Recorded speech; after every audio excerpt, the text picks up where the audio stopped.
算初恋的话，等下这个问题好难回答。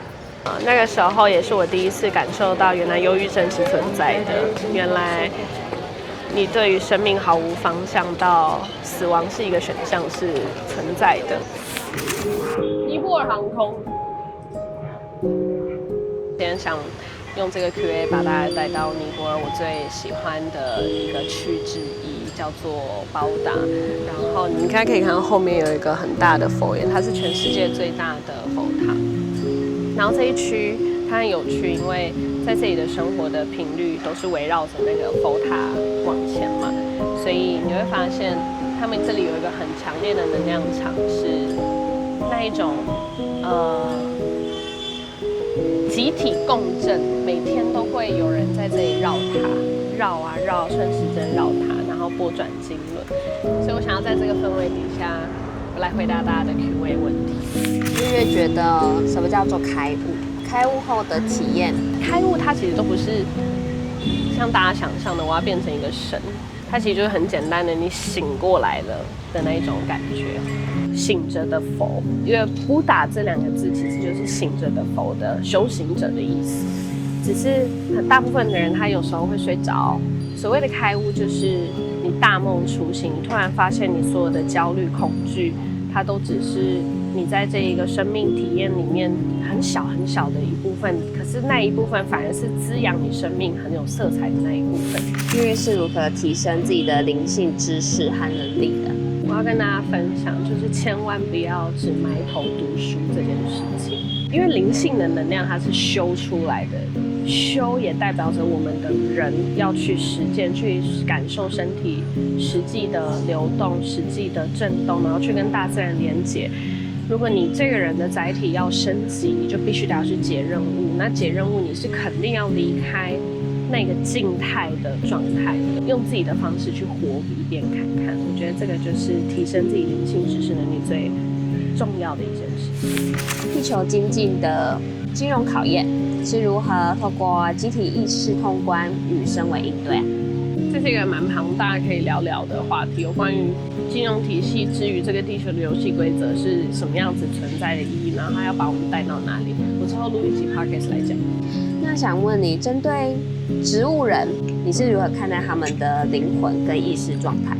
大家要知道，其实我们的灵魂从来都不会离开，跟从来都不会被困住。其实他们的灵魂还是在星光体的这个层次跟维度里面持续在修行，只是不是透过这个肉身。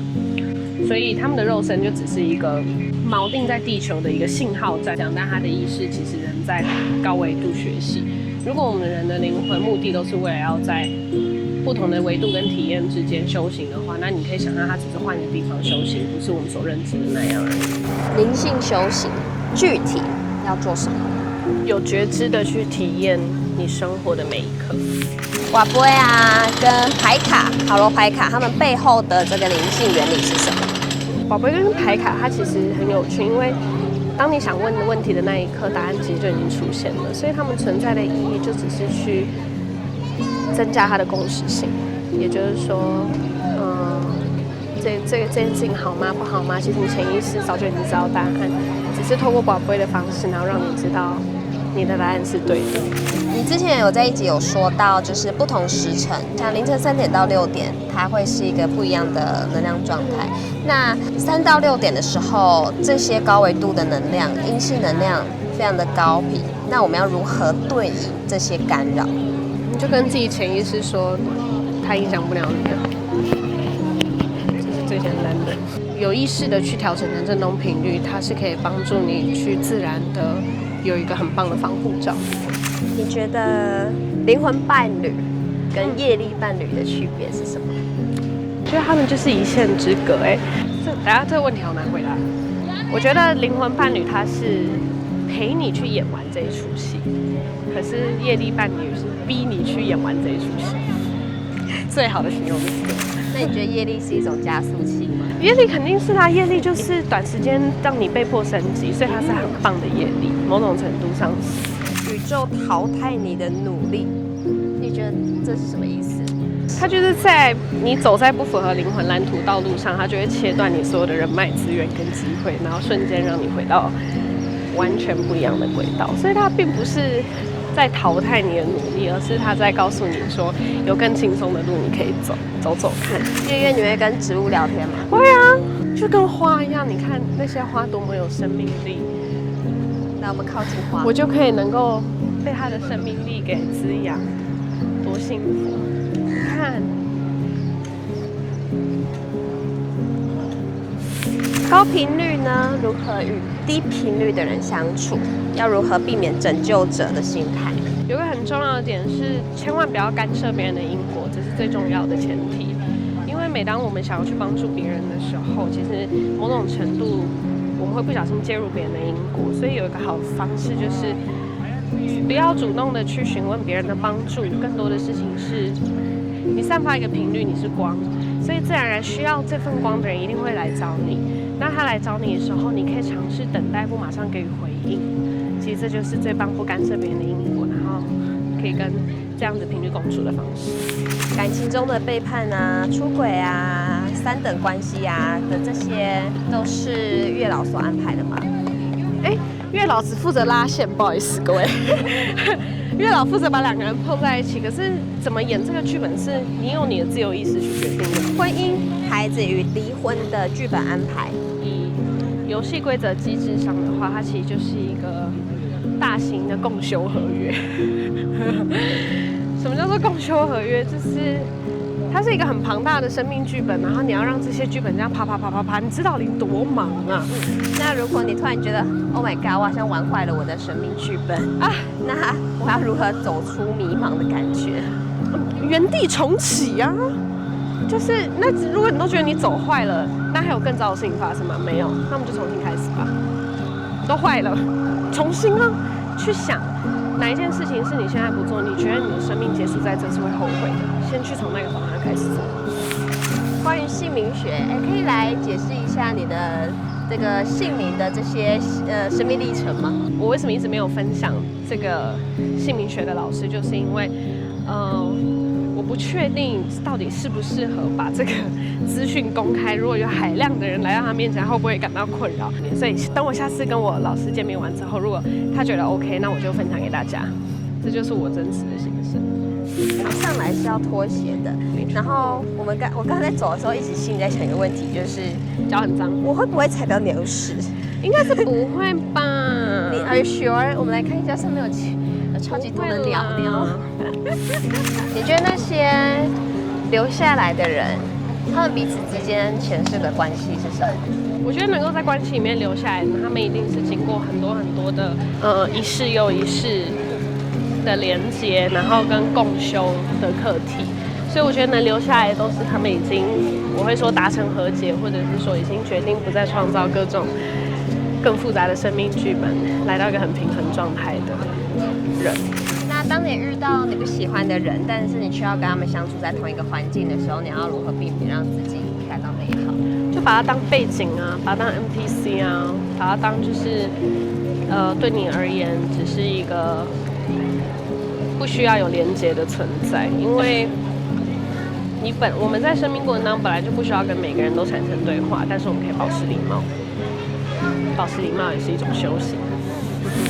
你可以分享一个有关灵魂暗夜的故事。哇，我的灵魂暗夜啊，我灵魂暗夜就是跟家人有关系，然后那个时候也是我第一次感受到原来忧郁症是存在的，原来你对于生命毫无方向到死亡是一个选项是存在的，但也是在那一个状态让我打开了原来我对于死亡的想法，跟我对于一个人痛苦的极限的想法，然后体验过这个极端值，你就会来到另外一个极端值，最后你就会平衡。你要如何去自然的寻找，或者是创造有共鸣的这个群体，改变自己的振动频率啊？因为你永远没有办法期待环境为你改变，所以你要去改变你自己。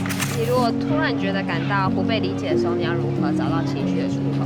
向内寻找共鸣，这个是唯一的东西。你去做每一件事情，都跟你的高我站在一起，试着对镜子里面的自己对话，你会发现你才是那个唯一需要理解你自己的人。如何找到并确定人生的课题？人生课题很好找吧？你现在最痛苦的事情讲3件就是人生课题，你也不用刻意去寻找，因为你不舒服，你就是会改变，不舒服就会看见它。你有想过要移民吗？会想过移民。移民是一件很好玩的事情。在去澳洲的时候，我第一次感受到原来，我的灵魂它是可以有完全不同的频率状态的。你的觉察是否来自于灵魂暗夜的淬炼？我的觉察来自于我小时候就很喜欢问这个世界为什么。自然而然到某一个阶段，你也会开始对自己产生好奇。所以我觉得觉察它是一个你对于这个世界好奇心程度会去扩张你对自我觉察的能力。你阅读的速度慢，没有办法长时间的专注阅读，如何调整学习方式？一个人他没有办法长期专注，跟他的感官接收的韧性有关系。就比如说，有些人他是没有办法长期阅读的，可是他的听觉很厉害。所以我很建议，如果你是以学习为目的的话，如果阅读没有办法让你保持专注，那你就尝试听 podcast。高能量的状态是否会暗淡？正常哈，你会不会想睡觉？会。吗？人就是会累啊，累的时候就是会频率就是会改变，人也会有压力，因为我们就是会在这一些课题成长当中去享受这个过程。如何将刚接触的灵性知识融入生活，并提高你的感知能力？就把每一刻都当作修行嘛。你洗脸的时候去感受水的温度，然后去享受那个水的温度，就这样。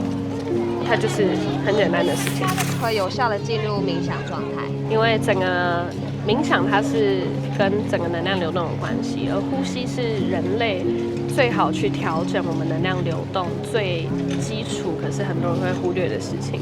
所以蛮建议大家可以先从觉察自己呼吸的方式，吸2秒，闭气2秒，吐2秒，用这样的节奏去进入冥想状态，非常非常非常的快。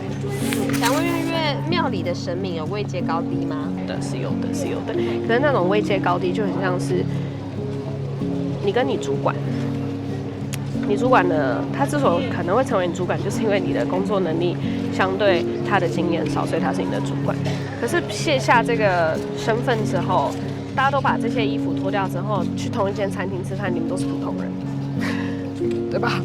都是普通人，所以是一样的概念。是海外的听众，那我没有办法使用它，有没有其他方式可以联系你？WhatsApp、WeChat 这2个，还有 email 这3种联络方式。月月是哪里人？我是南投人，我是台湾人。大家都以为我是混血儿，或者是这可以买伴手礼。